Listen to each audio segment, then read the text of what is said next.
অন্তরিক্ষের গল্প পাঠ চ্যানেলে আপনারা শুনছেন হুমায়ুন আহমেদের লেখা গল্প জিন কফিল।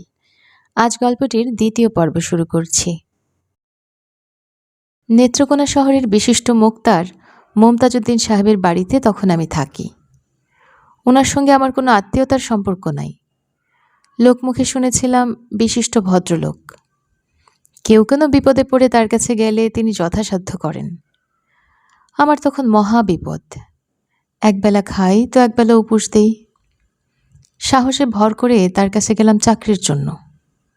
উনি বললেন, চাকরি যে দিব, পড়াশোনা কি জানো? আমি বললাম, উলা পাশ করছি। উনি বিরক্ত হয়ে বললেন, মাদ্রাসা পাশ করা লোক, তোমারে আমি কি চাকরি দিব? বিএ পাশ থাকলে একটা কথা ছিল, চেষ্টা চরিত করে দেখতাম। চেষ্টা করারও তো কিছু নাই। আমি চুপ করে রইলাম। মনটা খুব খারাপ হয়ে গেল। বড় আশা ছিল কিছু হবে। একটা পয়সা সঙ্গে নাই। উপোস দিচ্ছি। রাতে নেত্রকোনা স্টেশনে ঘুমাই। মমতা সাহেব বললেন, তোমাকে চাকরি দেওয়া সম্ভব না।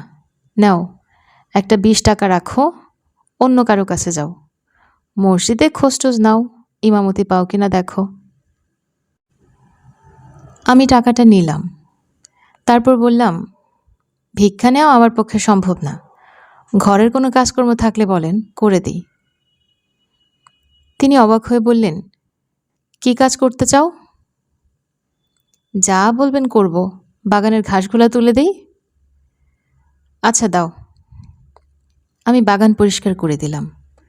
গাছগুলোতে পানি দিলাম, 2-1 জায়গায় মাটি কুপিয়ে দিলাম। সন্ধ্যাবেলা কাজ শেষ করে বললাম, জনাব যাই, আপনার অনেক মেহেরবানি। আল্লাহ পাকের দরবারে আমি আপনার জন্য দোয়া করি। মমতা সাহেব বললেন, এখন যাবে কোথায়? স্টেশনে। রাত্রে নেত্রকোনা স্টেশনে আমি ঘুমাই।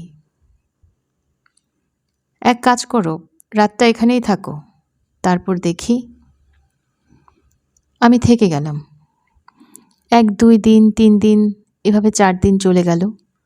উনি কিছু বলেন না, আমিও কিছু বলি না। বাংলা ঘরের এক কোনায় থাকি, বাগান দেখাশোনা করি, চাকরির সন্ধান করি। ছোট শহর, আমার কোনো চেনা পরিচয়ও নাই। কে দেবে চাকরি? ঘোরাঘুরি সার হয়। মোক্তা সাহেবের সঙ্গে মাঝে মধ্যে দেখা হয়। আমি বড়ই শর্মিন্দা বোধ করি।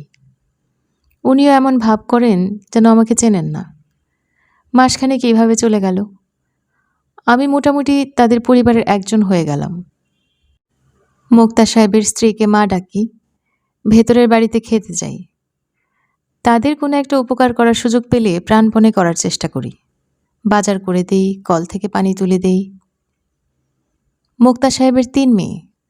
বড় মেয়ে বিধবা হয়ে বাবার সঙ্গে আছে। তার 2 বাচ্চাকে আমি আমপাড়া পড়াই। বাজার সদাই করে দেই, টিপকল থেকে রোজ 6-7 বালতি পানি তুলে দেই। মোক্তা সাহেবের কাছে যখন মক্কেলরা আসে, তিনি ঘন ঘন তামাক খান। সেই তামাকও আমি সেজে দেই। চাকর বাকরের কাজ আমি আনন্দের সঙ্গেই করি। মাঝে মাঝে মনটা খারাপ হয়। দরজা বন্ধ করে এক মনে কোরআন শরীফ পড়ি। আল্লাহ পাকের ডেকে বলি, হে আল্লাহ, আমার একটা উপায় করে দাও। আর কতদিন আর মানুষের অন্ন দাস হয়ে থাকব?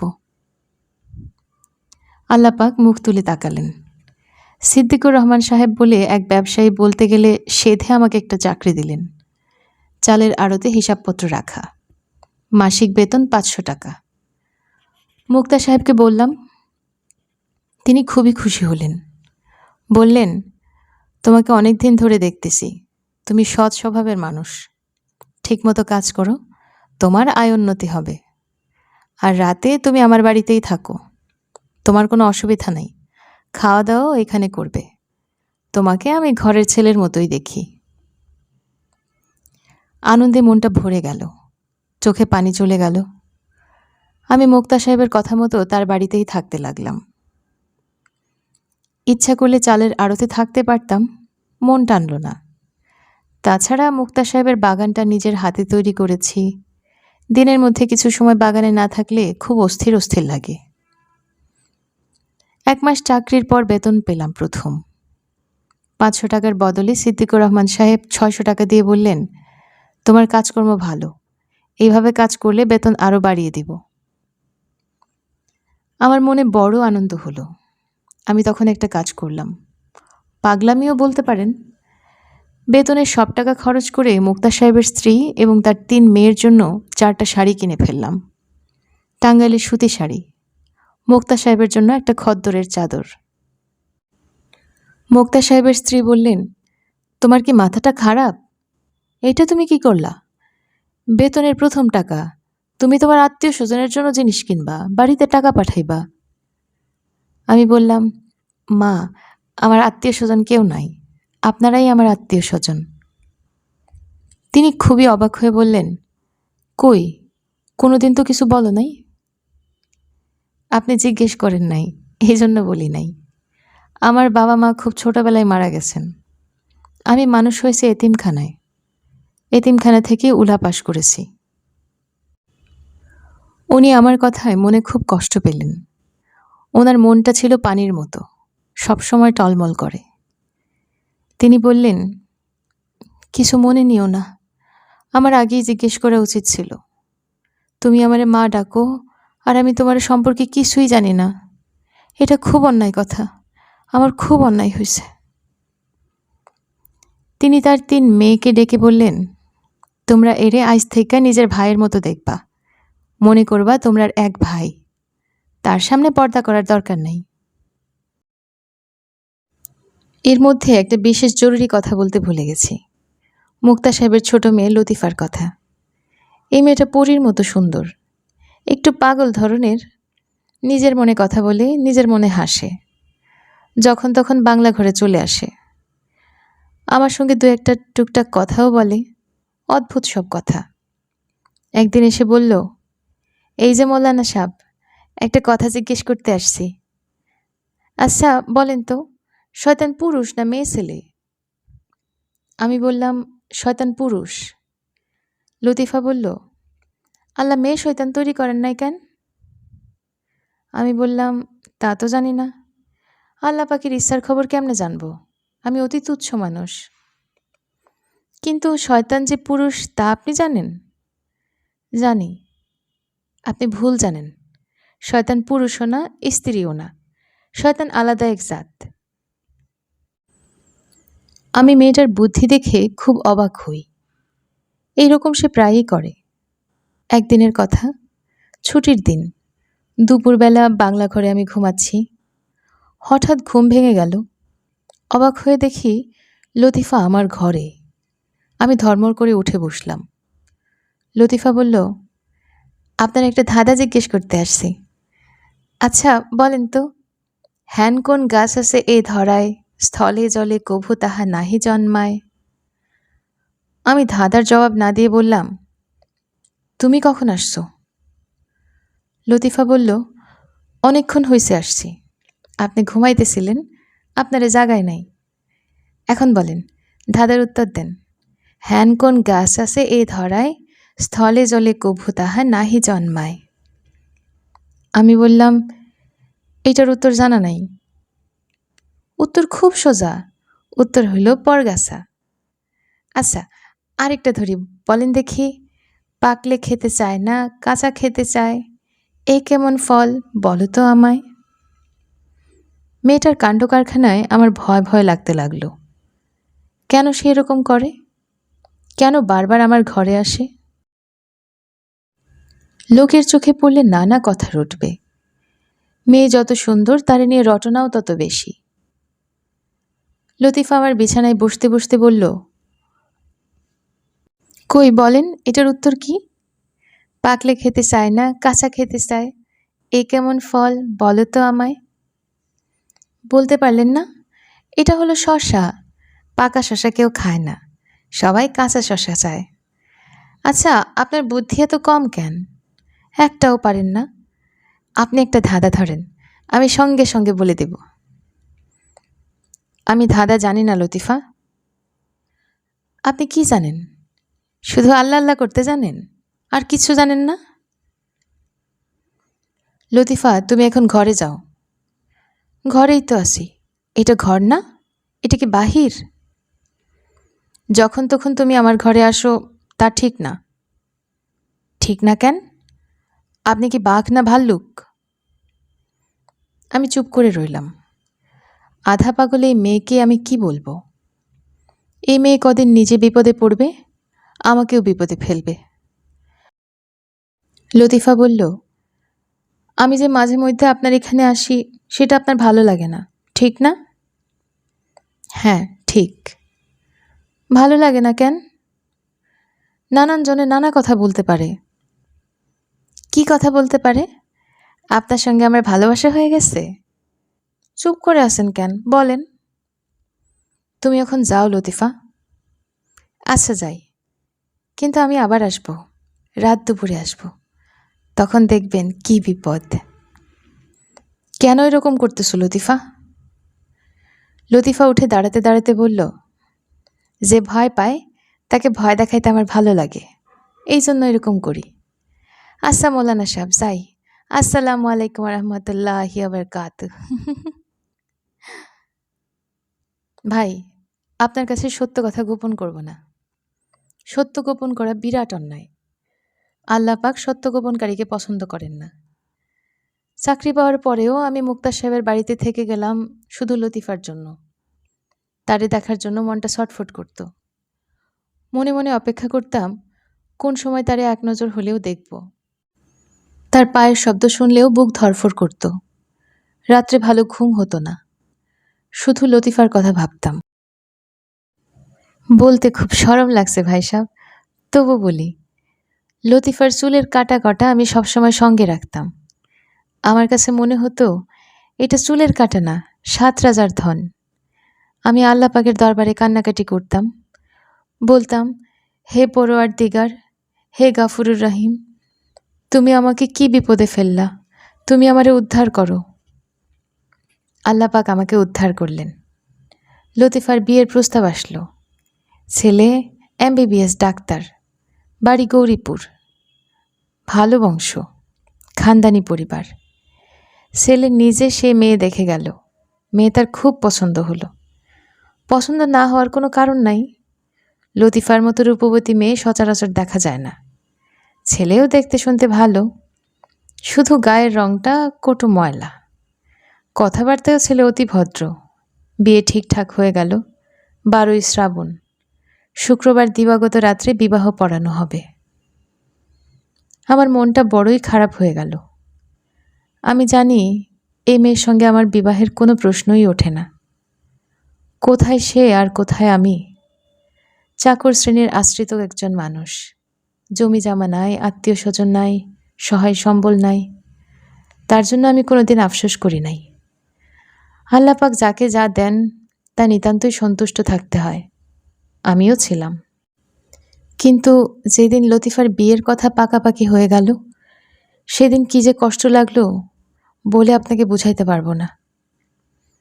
সারা রাত শহরের পথে পথে ঘুরলাম। জীবনে কোনোদিন নামাজ কাজা করি নাই। এই প্রথম এশার নামাজ কাজা করলাম। ফজরের নামাজ কাজা করলাম। এতদিন পরে বলতে লজ্জা লাগছে। আমার প্রায় মাথা খারাপের মতো হয়ে গেছিল। ভোরবেলা মুক্তা সাহেবের বাসায় গেলাম। সবার থেকে বিদায় নিলাম। এখানে আর থাকবো না, বাজারে চালের আড়তে থাকবো। মুক্তা সাহেবের স্ত্রী বললেন, এখন যাবে কেন বাবা? মেয়ের বিয়ে ঠিক হয়ে গেছে, কত কাজকর্ম শেষ করে তারপর যাও। আমি মিথ্যা কথা বলি না, প্রথম মিথ্যা বললাম। আমি বললাম, মা, সিদ্দিকুর রহমান সাহেব আমাকে আইজি দোকানে উঠতে বলেছেন। উনি আমার মনিব, অন্যদাতা। ওনার কথা না রাখলে অন্যায় হবে। বিয়ের সময় আমি চলে আসব। কাজকর্মের কোনো অসুবিধা হবে না মা। সবার কাছ থেকে বিদায় নিলাম। লতিফার কাছ থেকে বিদায় নিতে পারলাম না। সে যখন সামনে এসে দাঁড়ালো, তখন চোখ তুলে তার দিকে তাকাতে পর্যন্ত পারলাম না। লতিফা বলল, চলে যাচ্ছেন? আমি বললাম, হ্যাঁ। কেন? আমরা কি কোনো দোষ করেছি? সি, দোষ করবে কেন? আচ্ছা, যাওয়ার আগে এই ধাঁধাটা ভাঙাই দিয়ে যান। বলেন দেখি, জানি না লতিফা, ছাই ছাড়া শোয় না, লাথি ছাড়া ওঠে না, এই জিনিস কি? এত সহজ জিনিস পারলেন না? এটা হলো কুকুর। আইসা যান, 10 ঘাট হইলে ক্ষমা করে দিয়েন। আমি আড়ালে চলে আসলাম। রাত 8টার দিকে মোক্তার সাহেব লোক পাঠিয়ে আমাকে ডাকিয়ে নিয়ে গেলেন। তিনি শোবার ঘরে চেয়ারে বসেছিলেন। আমাকে সেইখানে নিয়ে যাওয়া হলো। আমি খুবই অবাক হলাম, একটু ভয় ভয়ও করতে লাগলো। তাকিয়ে দেখি মুক্তা সাহেবের স্ত্রী খাটে বসে আছেন, নিঃশব্দে কাঁদছেন। আমি কিছুই বুঝলাম না, বুক ধড়ফড় করতে লাগলো, না জানি কি হইছে। মুক্তা সাহেব বললেন, তোমাকে আমি পুত্রের মতো স্নেহ করেছি, তার বদলে তুমি এই করলে? দুধ দিয়ে কালসাপ পোষার কথা শুধু শুনেছি, আজ নিজের চোখে দেখলাম। আমি মুক্তা সাহেবের স্ত্রীর দিকে তাকিয়ে বললাম, মা, আমি কিছুই বুঝতেছি না। মুক্তা সাহেব চাপা সরে বললেন, বোকা সাজার দরকার নাই, বোকা সাজবা না। তুমি যা করেছো তা তুমি ভালোই জানো, তুমি পথের কুকুরেরও অধম। আমি বললাম, আমার কি অপরাধ দয়া করে বলেন। মুক্তা সাহেব রাগে কাঁপতে কাঁপতে বললেন, মেথরপট্টিতে যে শুয়োর থাকে তুই তার চেয়েও অধম, তুই নর্দমার ময়লা। বলতে বলতে তিনিও কেঁদে ফেললেন। মুক্তা সাহেবের স্ত্রী বললেন, লতিফা সবই আমাদের বলেছে, কিছুই লুকায় নাই। এখন এই অপমান লজ্জার হাত থেকে বাঁচার একটাই উপায়, লতিফার সঙ্গে তোমার বিবাহ দেওয়া। তুমি তাতে রাজি আছো, না মেয়ের সর্বনাশ করে পালানোই তোমার ইচ্ছা? আমি বললাম, মা, আপনি কি বলছেন? আমি কিছুই বুঝতে পারছি না। লতিফা কি বলছে আমি জানি না, তবে আপনারা যা বলবেন আমি তাই করব। আল্লাহ পাক উপরে আছেন, তিনি সব জানেন। আমি কোনো অন্যায় করি নাই মা। মুক্তা সাহেব চিৎকার করে বললেন, চুপ থাক শুয়োরের বাচ্চা, চুপ থাক। সেই রাতেই কাজী ডাকিয়ে বিয়ে পড়ানো হলো। বাসর রাতে লতিফা বলল, আমি একটা অন্যায় করেছি, আপনার সাথে যেন বিবাহ হয় এই জন্য বাবা মাকে মিথ্যা কথা বলেছি। আমার পেটে সন্তান আছে, বিরাট অপরাধ করেছি, আপনার কাছে ক্ষমা চাই। আমি বললাম, লতিফা, আমি তোমার অপরাধ ক্ষমা করলাম, তুমি আল্লাহ পাকের কাছে ক্ষমা চাও। আপনি ক্ষমা করলে আল্লাহ পাক ক্ষমা করবেন। তাছাড়া আমি তেমন বড় অপরাধ তো করি নাই, সামান্য মিথ্যা বলেছি। আপনাকে বিবাহ করার জন্য, অনেক বড় অপরাধ করার জন্য আমি তৈরি ছিলাম। আচ্ছা, এখন বলেন এই ধাঁধাটার মানে কি? আমার একটা পাখি আছে, যা দেই সে খায়, কিছুতেই মরে না, পাখি জলে মারা যায়। বুঝলেন ভাই সাহেব? আনন্দে আমার চোখে পানি এসে গেল। এই আনন্দের কোনো সীমা নাই। আমার মতো নাদান মানুষের জন্য আল্লাহ পাক এত আনন্দ রেখে দিয়েছেন আমি কল্পনাও করি নাই। আমি কতবার যে বললাম, আল্লাহ পাক, আমি তোমার নেয়ামত স্বীকার করি, আমি তোমার নেয়ামত স্বীকার করি।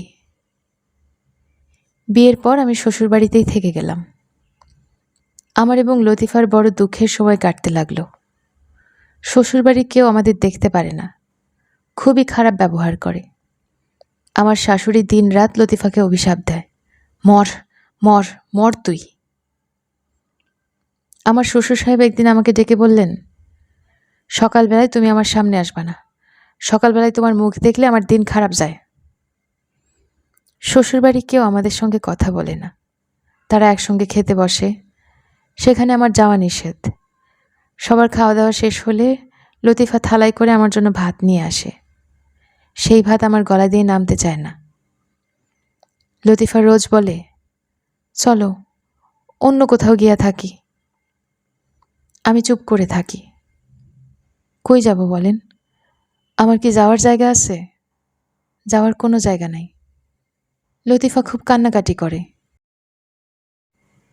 একদিন খুব অপমানের মধ্যে পড়লাম। আমার শ্বশুর সাহেবের পাঞ্জাবির পকেট থেকে 1000 টাকা চুরি গেছে। তিনি আমারে ডেকে নিয়ে বললেন, এই যে দাড়িওয়ালা, তুই কি আমার টাকা নিছস? আমার চোখে পানি এসে গেল। এ কি অপমানের কথা! আমি দরিদ্র, আমার যাওয়ার জায়গা নাই, সবই সত্য, কিন্তু তাই বলে কি আমি চোর? সি সি। শ্বশুর সাহেব বললেন, কথা বল না কেন? আমি বললাম, আমারে অপমান করেন না, যত ছোটই হই আমি আপনার কন্যার স্বামী। শ্বশুর সাহেব বললেন, চুপ, সুর আবার ধর্মের কথা বলে। লতিফা সেদিন থেকে খাওয়া দাওয়া বন্ধ করে দিল। সে বলল, এই বাড়ির ভাত সে মুখে দিবে না। আমার শাশুড়ি বললেন, ঢং করিস না, এই বাড়ির ভাত ছাড়া তুই ভাত পাইবি কই? 2 দিন 2 রাত গেল, লতিফা পানি ছাড়া কিছুই মুখে দেয় না।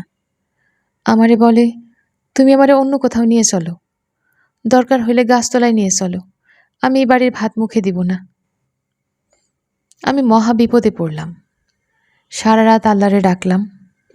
ফজরের নামাজের শেষে আল্লাহ পাকের দরবারে হাত উঠায় বললাম, হে মাবুদ, হে পাক পরওয়ারদিগার, তুমি ছাড়া আমি কার কাছে যাব? আমার দুঃখের কথা কারে বলবো? কে আছে আমার? তুমি আমার এই বিপদ থেকে বাঁচাও। আল্লাহ পাক আমার প্রার্থনা শুনলেন। ভোরবেলায় চালের আড়তে গিয়েছি। সিদ্দিকুর রহমান সাহেব আমারে ডেকে বললেন, এই যে মৌলানা, আমার একটা উপকার করতে পারবা? আমি বললাম, জি জনাব, বলেন।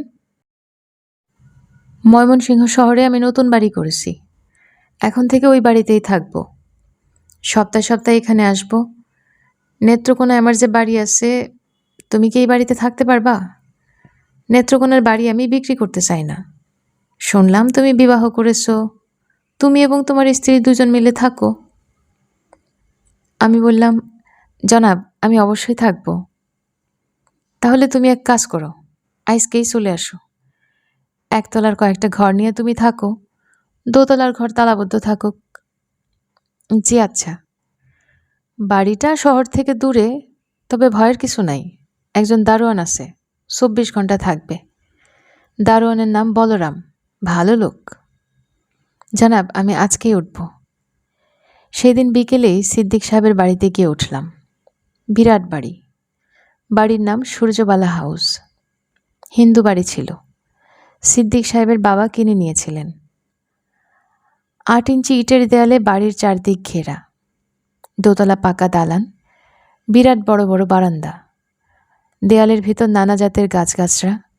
দিনের বেলায়ও অন্ধকার থাকে। আমি লতিফাকে বললাম, বাড়ি পছন্দ হয়েছে লতিফা? লতিফা আনন্দে কেঁদে ফেলল। 2 দিন খাওয়া দাওয়া না করায় লতিফার শরীর নষ্ট হয়ে গেছিল। চোখ ছোট ছোট, ঠোঁট কালচে, মুখ শুকিয়ে এতটুকু হয়ে গেছে। এই অবস্থাতেই সে রান্নাবান্না করল। অতি সামান্য আয়োজন, ভাত, ডাল, পেঁপে ভাজা। খেতে অমৃতের মতো লাগলো ভাই সাহেব। খাওয়া দাওয়ার পর 2 জনে হাত ধরাধরি করে বাগানে হাঁটলাম। হাসবেন না ভাই সাহেব, তখন আমাদের বয়স ছিল অল্প, মন ছিল অন্যরকম।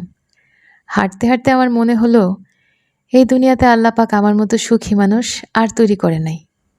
আনন্দে বারবার চোখে পানি এসে যাচ্ছিল ভাই সাহেব। ক্লান্ত হয়ে এক সময় একটা লিচু গাছের নিচে আমরা বসলাম। লতিফা বলল, আমি যে মিথ্যা কথা বলে আপনারে বিবাহ করছি, এই জন্য কি আমার উপর রাগ করছেন? আমি বললাম, না লতিফা, আমার মতো সুখী মানুষ নাই। যদি সুখী হন তাহলে এই ধাঁধাটা পারেন কিনা দেখেন, বলেন দেখি। কাটলে বাঁচে, না কাটলে মরে, এমন সুন্দর ফল কোন গাছেতে ধরে? পারলাম না লতিফা। ভালো মতো চিন্তা করে বলেন, এটা পারা দরকার, খুব দরকার। কাটলে বাঁচে, না কাটলে মরে, এমন সুন্দর ফল কোন গাছেতে ধরে? পারবো না লতিফা, আমার বুদ্ধি কম। এটা হলো সন্তানের নাড়ি কাটা। সন্তানের জন্মের পর নাড়ি কাটলে সন্তান বাঁচে, না কাটলে বাঁচে না। আচ্ছা, এই ধাঁধাটা আপনারে কেন জিজ্ঞেস করলাম বলেন তো?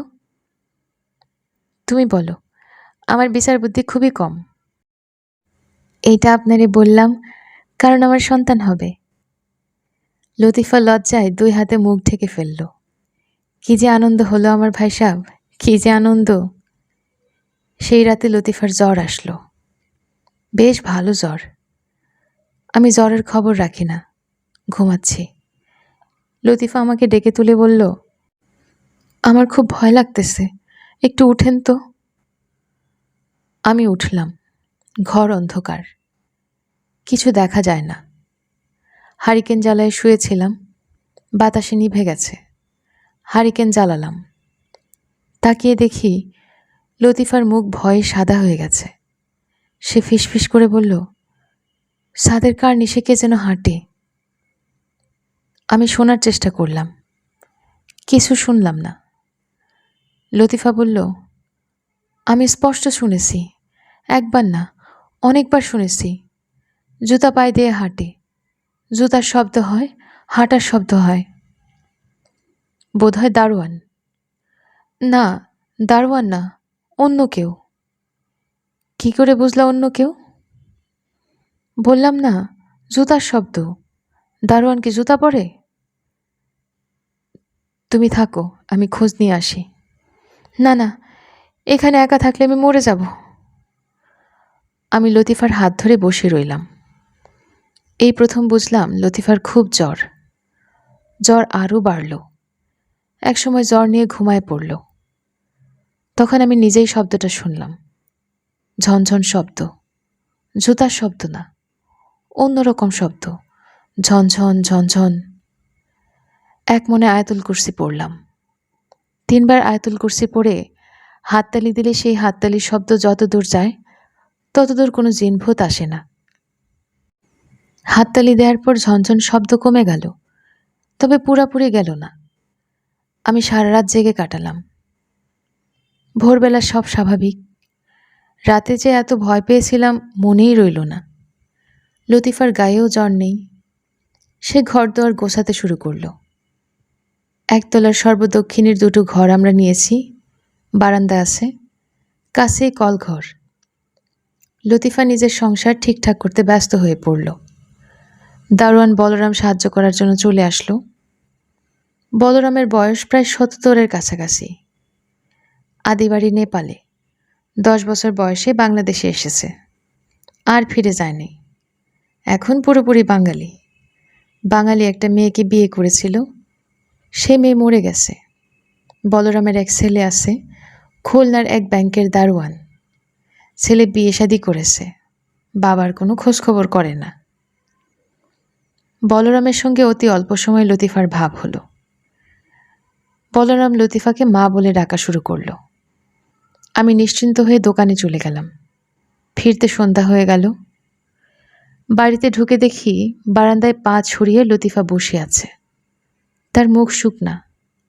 আমি বললাম, কি হয়েছে? ভয় লাগছে। কিসের ভয়? বিকেলে ঘুমিয়ে পড়েছিলাম, একটা খুব খারাপ স্বপ্ন দেখছি। কি স্বপ্ন?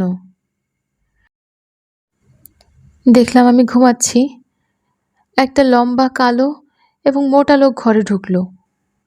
লোকটা সারা শরীরে বড় বড় লোম, কোনো দাঁত নাই, চোখগুলো অসম্ভব ছোট ছোট, দেখাই যায় না এরকম। হাতের থাবাগুলো খুব ছোট, বাচ্চা ছেলেদের মতো। আমি লোকটাকে দেখে ভয়ে চিৎকার করে উঠলাম। সে বলল, এই, ভয় পাস কেন?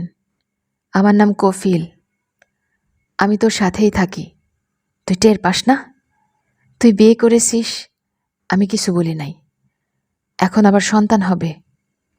ভালো মতো শুনে রাখ, তোর সন্তানটারে আমি শেষ করে দিব। এখনই শেষ করতাম, এখন শেষ করলে তোর ক্ষতি হবে, এই জন্য কিছু করছি না। সন্তান জন্মের 7 দিনের ভেতর আমি তোরে শেষ করব। এই বলেই সে আমারে ধরতে আসলো। আমি চিৎকার করে জেগে উঠলাম। তারপর থেকে এখানে বসে আছি।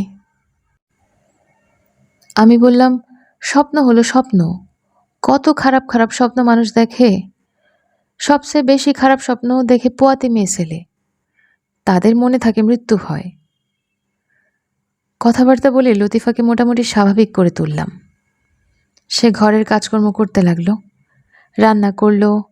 আমরা সকাল সকাল খাওয়া দাওয়া করলাম, তারপর বাগানে হাঁটতে বের হলাম।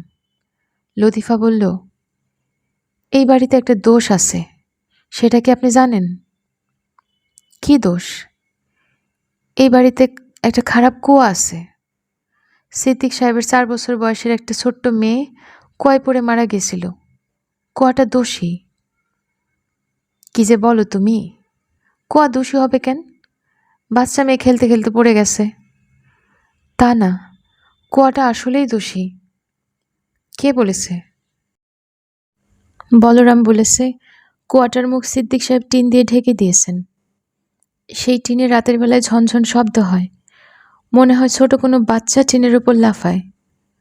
তুমি গত রাতে কোনো ঝনঝন শব্দ শোনো নাই? আমি মিথ্যা করে বললাম, না। আমি কিন্তু শুনেছি। আমি বলরামের উপর খুব বিরক্ত হলাম। এইসব গল্প বলে ভয় দেখানোর কোনো মানে হয়? ঠিক করলাম ভোরবেলায় তাকে ডেকে শক্তভাবে ধমক দিয়ে দেব। রাতে ঘুমোতে যাওয়ার সময় লক্ষ্য করলাম লতিফার জ্বর এসেছে।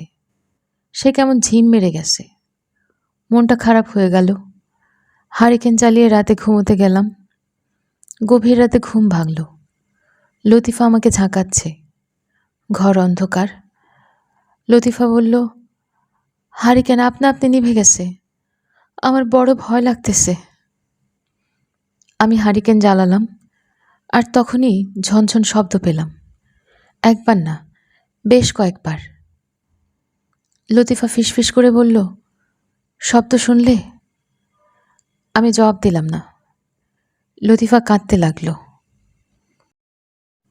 যতই দিন যেতে লাগলো লতিফার অবস্থা ততই খারাপ হতে লাগলো। রোজ সে কফিলকে স্বপ্ন দেখে। কফিল থেকে শাসিয়ে যায়। বারবার মনে করিয়ে দেয় বাচ্চা হওয়ার 7 দিনের মধ্যে সে বাচ্চা নিয়ে নিবে। মনের শান্তি পুরোপুরি নষ্ট হয়ে গেল। আমি লতিফাকে তার বাবার বাড়িতে নিয়ে যেতে চাইলাম। সে রাজি হলো না। প্রয়োজনে সে এখানেই মরবে, কিন্তু বাবার বাড়িতে যাবে না। আমি তার জন্য তাবিজ কবচের ব্যবস্থা করলাম, বাড়ি বন্ধনের ব্যবস্থা করলাম। আমি দরিদ্র মানুষ, তবুও একটা কাজের মেয়ের ব্যবস্থা করলাম, যেন সে সারাক্ষণ লতিফার সঙ্গে থাকে। কিছুতেই কিছু হলো না। এক সন্ধ্যায় বাসায় ফিরে দেখি লতিফা খুব সাজগোজ করেছে। লাল একটা শাড়ি পরেছে, পান খেয়ে ঠোঁট লাল করেছে, বেনি করে চুল বেঁধেছে, বেনিতে 4-5টা জবা ফুল।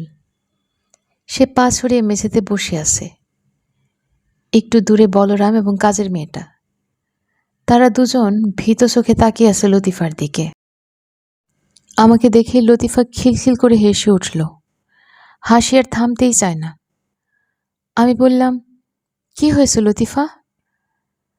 লতিফা হাসি থামালো এবং আমাকে হতভম্ব করে দিয়ে পুরুষের গলায় বলল, মৌলানা আসছে, মৌলানারে উজুর পানি দাও, নামাজের পাটি দাও, ক্যাবলা কোন দিকে দেখাইয়া দাও, টুপি দাও, তসবি দাও। আমি বললাম, এরকম করতেছো কেন লতিফা? লতিফা আবার হাসতে হাসতে ভেঙে পড়ে বলল, ও মা, মেয়ে ছেলের সঙ্গে কথা বলে মৌলানা? সি সি সি সি সি, মৌলানার লজ্জা নাই। আমি আয়াতুল কুরসি পড়া শুরু করলাম। আমাকে থামিয়ে দিয়ে লতিফা চিৎকার করে বলল, চুপ কর, আমার নাম কফিল।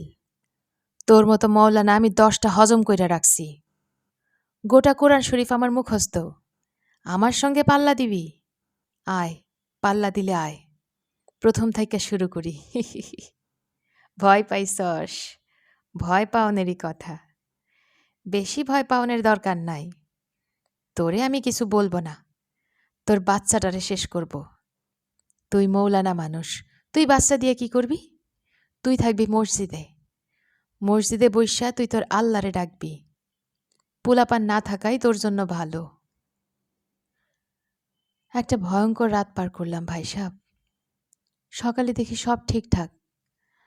লতিফা ঘরের কাজকর্ম করছে। এইভাবে দিন পার করতে লাগলাম, কখনো ভালো কখনো মন্দ। লতিফা যখন 8 মাসের পোয়াতি, তখন আমি হাতে পায়ে ধরে আমার শাশুড়িকে এই বাড়িতে নিয়ে আসলাম।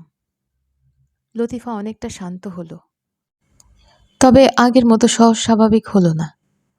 চমকে চমকে উঠে, রাতে ঘুমাতে পারে না, ছটফট করে, মাঝে মধ্যে ভয়ঙ্কর দুঃস্বপ্ন দেখে। সেই দুঃস্বপ্নে কফিল এসে উপস্থিত হয়।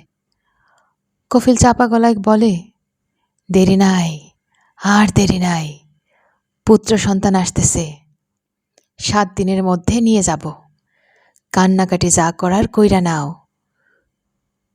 ঘুম ভেঙে লতিফা চিৎকার করে ওঠে, চিৎকার করে কাঁদে। আমি চোখে দেখি অন্ধকার, কি করব কিছুই বুঝি না।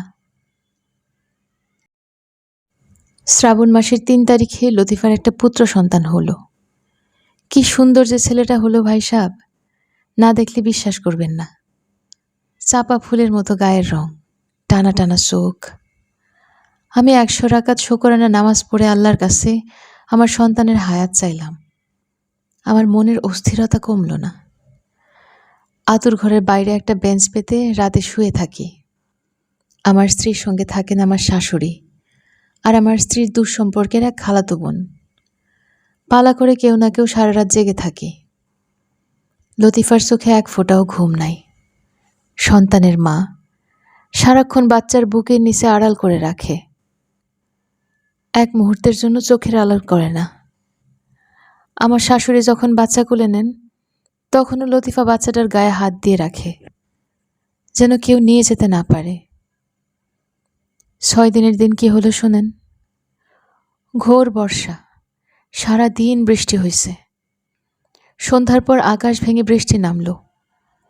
এরকম বর্ষা আমি আমার জীবনে দেখি নাই। লতিফা আমাকে বলল, আজ রাতটা আপনি জাগনা থাকবেন, আমার কেমন জানি ভয় লাগতেছে।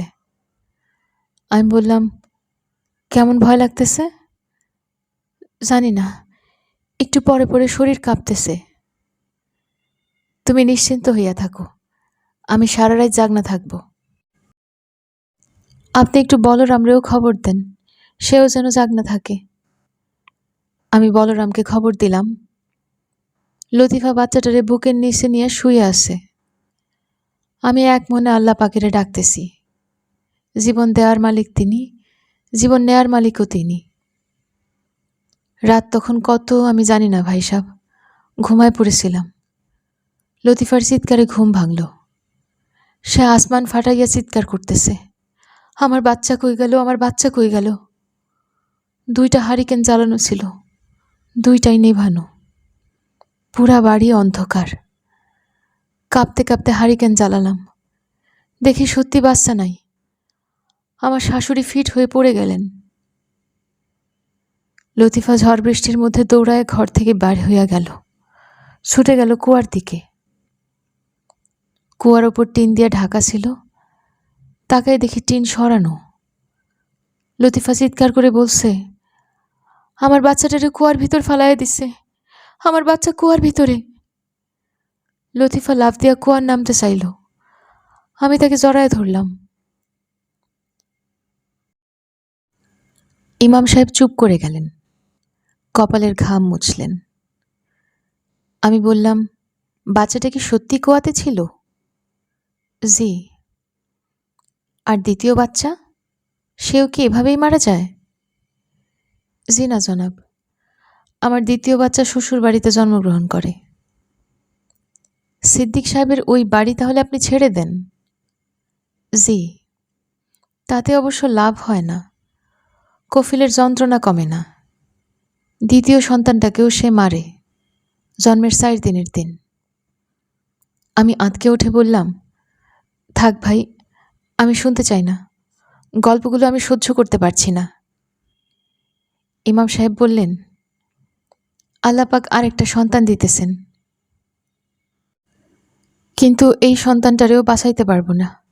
মনটা বড়ই খারাপ ভাই সাহেব, খুবই খারাপ।